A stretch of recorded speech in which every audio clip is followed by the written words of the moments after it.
Hello అండి, నా పేరు doctor Sravya, infertility specialist, Riya fertility and test baby centre, CN hospital, Kurnool.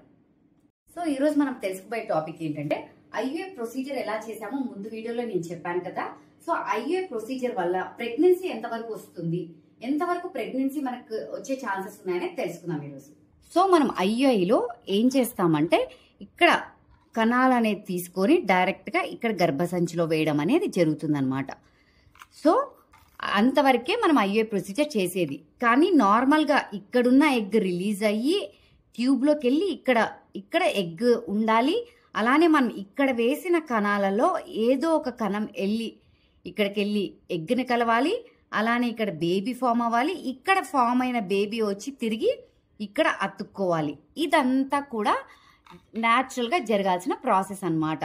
ఓకేనా? ఇది మట్టుకే మనం ఐయుఐలో మనం చేసే ప్రాసెస్.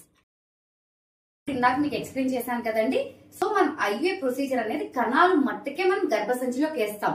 మిగతాదంతా కూడా న్యాచురల్ గా అంటే ఎగ్ రిలీజ్ అవ్వడం కానీ, ఈ స్పర్మ్ వెళ్ళి ట్యూబ్ లో కలవడం కానీ, సో మళ్ళీ అది బేబీగా ఫామ్ అవ్వడం కానీ, ఆ బేబీ వచ్చి తిరిగి మళ్ళీ గర్భసంచిలో అతుక్కోవడం కానీ, ఇదంతా న్యాచురల్ గా జరగాల్సిన ప్రాసెస్ అన్నమాట. సో వీటిలో మనకి ఎక్కడ ఫాల్ట్ అయినా కూడా మనకి ఐయుఐ అనేది పాజిటివ్ రిజల్ట్స్ రావు ఉంటారు. అలా ఏం లేదండి. ఐయుఐకి రిజల్ట్స్ అనేది చాలా తక్కువ కంపేర్ టు ఐవీఎఫ్. ఇది కాస్ట్ తక్కువే, కానీ ఆ రిజల్ట్స్ కూడా చాలా తక్కువ ఉంటాయండి. మనం ఓన్లీ కణాల వరకే గర్భసంచిలో వేస్తున్నాం కాబట్టి మిగతా అంతా న్యాచురల్ గా జరగాల్సిందే కాబట్టి సో అదంతా మన కంట్రోల్లో ఉండదండి. సో మనం ఏంటంటే ఐయుఐకి మనం ఇచ్చే పాజిటివ్ పర్సెంటేజ్ 15 to 20% మాత్రమే. సో ఆ రిజల్ట్స్ అనేది చాలా తక్కువ ఐవీఎఫ్ తో పోలిస్తే. ART లా ప్రకారం 6 times కన్నా ఒక లేడీకి మనం ఐయుఐ చేయకూడదు అనేది రూల్ అండి.